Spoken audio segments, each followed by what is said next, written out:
Welcome to week 3, everyone, of our daily release series. Well, I'm Jackie. I'm Christina, and today we're going to tackle something that stops so many people right at the threshold of their breakthrough. I don't deserve to succeed. Have you ever felt this? Like you're about to reach a goal and suddenly you sabotage yourself.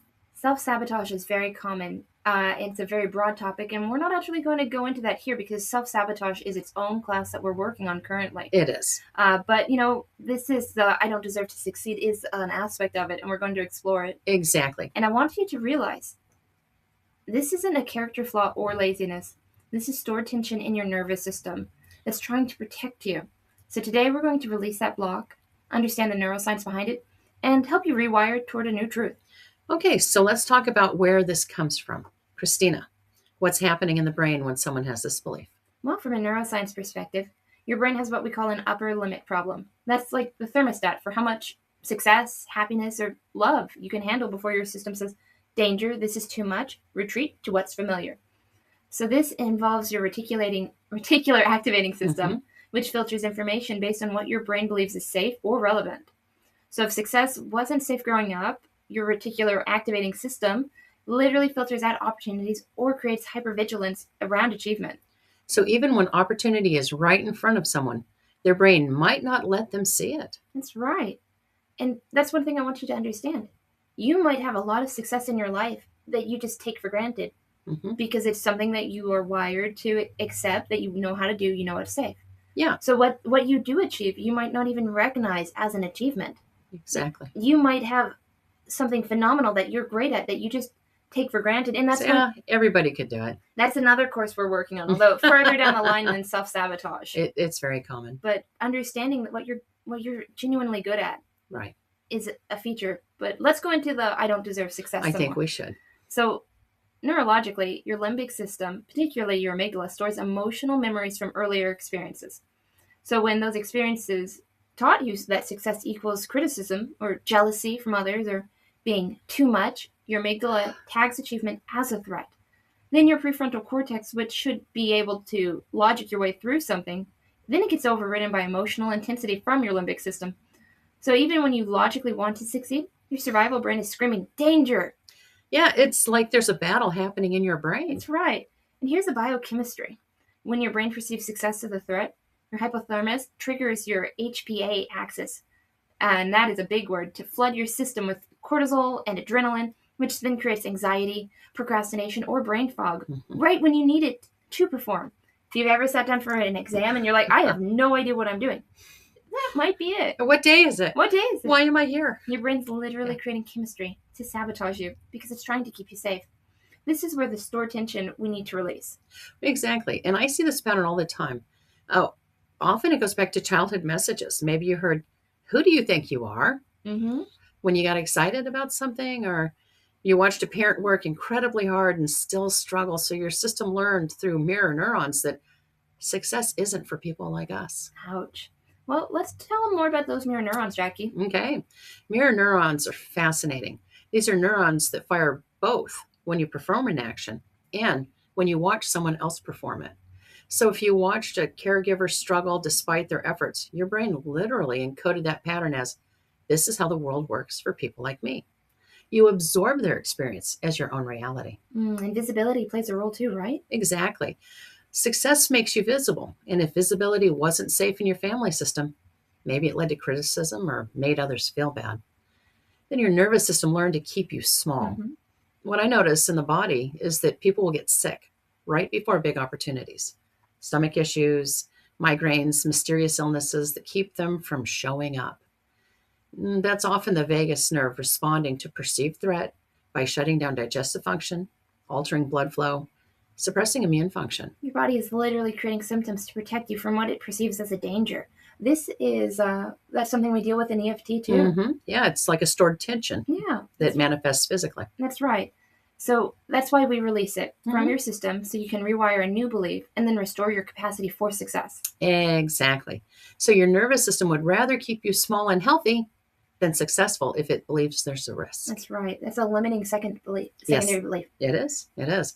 So let's release this pattern. So find a comfortable place. Let's go through some tapping. Now remember, this is the daily release. So if you're going into a lot of events That is actually basic. Yeah, that So. would be a full session, and that go to Right. our community for more information. Exactly. This is the daily release. This is just a tapping. And so you could start with breathing or just Mhm. only breathing. Mhm. So basically, this is our everyday Mhm. little habit just Yeah. to kind of keep the nervous system regulated. That's right. So how about let's go through some different things they could Let's say. go And I through want some you to different be things. checking in with your body and your intensity.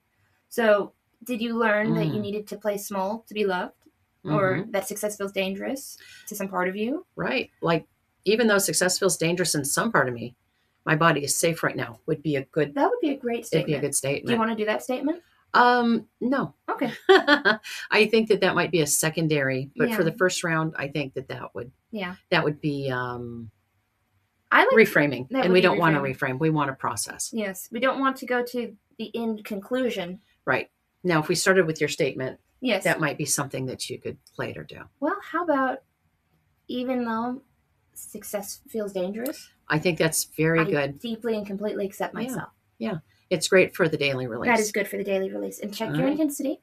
Okay. So that's a 10 is everything's terrible. Yeah. That's too much. Yeah. If it's about a 4 or below, I think that we would go be a with good it. daily release. And if it is above a 4, I invite you to tap along with us, or just do a tapping breathing exercise, or just watch. Right.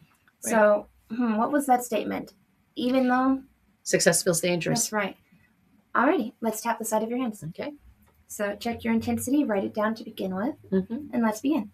Even though success feels dangerous, success feels dangerous, I deeply and completely accept myself. Even though success feels dangerous, success feels dangerous, I deeply and completely accept myself. Even though success feels dangerous, I deeply and completely accept myself. Top of the head. Success feels dangerous. Success feels dangerous. Success feels dangerous. Success feels dangerous. Success feels dangerous. Success feels dangerous. Nice release. Success feels dangerous. Success feels dangerous. Success feels dangerous. Success feels dangerous. Success feels dangerous. Success feels dangerous. Success feels dangerous. Success feels dangerous. And then the hug. Success feels dangerous. Success feels dangerous. All right, check your intensity right away. And I like to write it down too. And I invite you to do 3 rounds. Mm-hmm. Yeah, 3 rounds is always good. And you can go ahead and drop a comment below what your numbers started as. Yes. And how they resolve. And if you don't want to do numbers, is it better? Is it worse? Or is it the same? And remember, if it ever is getting more and more intense, I invite you to set this aside and come back later. Yeah. And set it aside, do a round of breathing. Just do a round of breathing. And that would be even though I'm breathing at whatever percentage. I deeply.